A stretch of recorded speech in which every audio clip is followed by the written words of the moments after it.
dan teman-teman saya akan membahas tentang kepribadian manusia. Sebelumnya ada yang tahu belum? Apa itu kepribadian manusia? Aku bantu jelasin ya. Jadi, kepribadian manusia merupakan pola khas dari cara berpikir, merasa, dan bertindak yang tentu saja tidak luput dari waktu ke waktu. Sederhananya, kepribadian merupakan ciri khas yang membuat karakter setiap orang berbeda-beda satu sama lain. Karena itulah setiap individu memiliki karakter yang unik. Adapun menurut beberapa ahli psikologis, kepribadian memiliki pengertian yang beragam. Yang pertama, Gordon Allport menjelaskan bahwa kepribadian adalah sistem dinamis dalam diri seseorang yang mempengaruhi cara berpikir dan bertindak.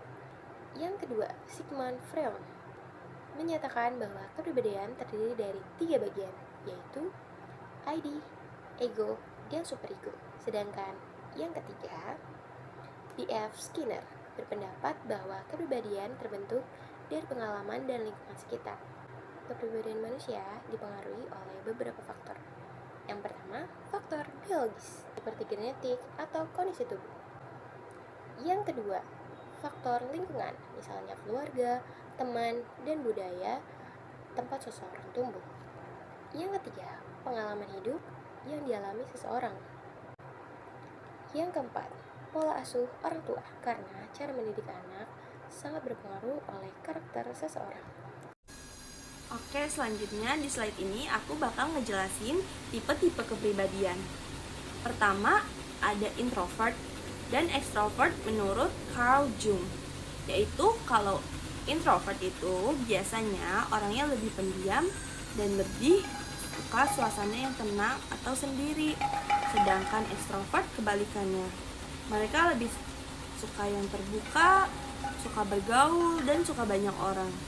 Selain itu, ada juga teori kepribadian yang membagi kepribadian menjadi 5 bagian.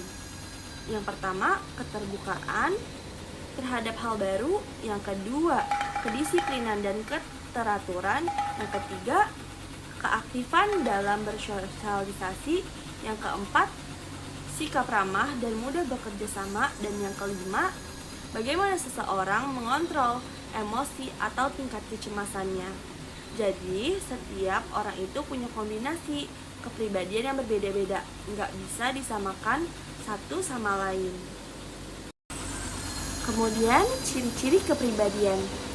Yang pertama itu, kepribadian itu relatif konsisten atau tidak berubah.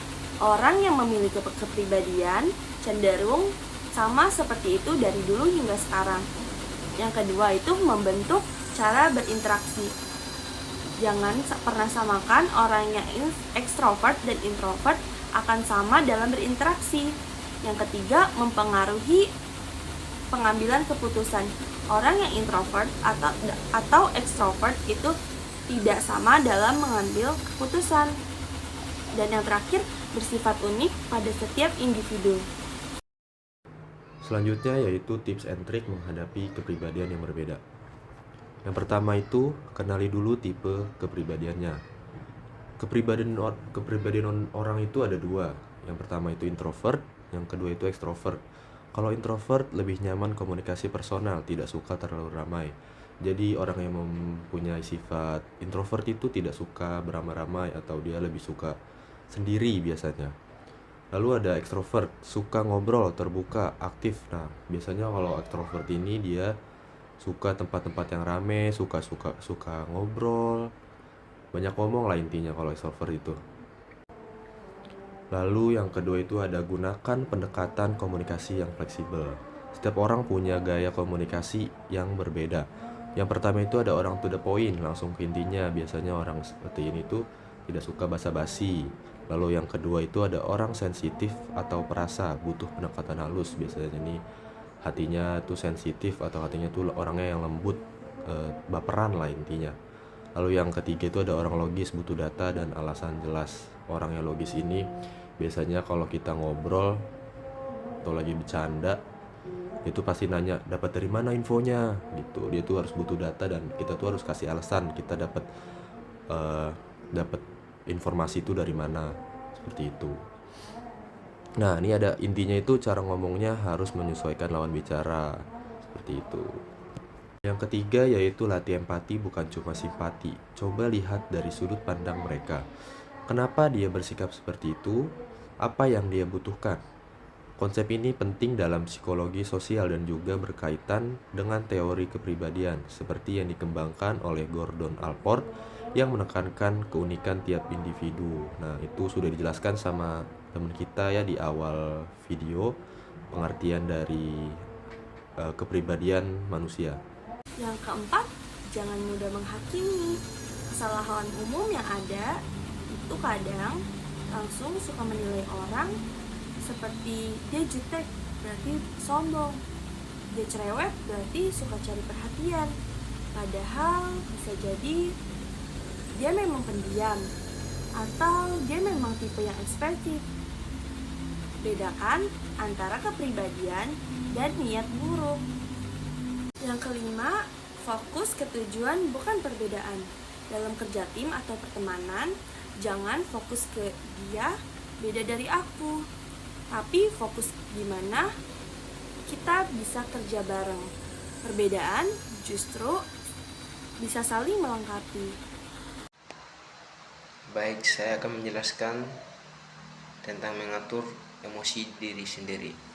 Terkadang masalah bukan dari orang lain, akan tetapi kita yang mudah tersinggung, kita yang ingin menjadi orang lain seperti kita. Mengontrol emosi adalah kunci hubungan yang sehat. Adaptif, tapi tetap jadi diri sendiri. Menyesuaikan bukan berarti berubah total, akan tetapi kita tetap punya prinsip, tapi fleksibel dalam cara menyampaikan. Yang sering kita lupakan saat emosi adalah jangan debat saat emosi lagi tinggi, jangan memaksa orang lain berubah cepat, dan hindari komunikasi pasif dan agresif. Jadi kesimpulannya yaitu menghadapi pribadi yang berbeda butuh pemahaman, kesabaran, kemampuan beradaptasi. Kalau kita bisa mengelola ini, kita bakal lebih mudah kerja dalam tim, bangun relasi, dan menjadi pribadi yang dewasa secara emosional. Terima kasih.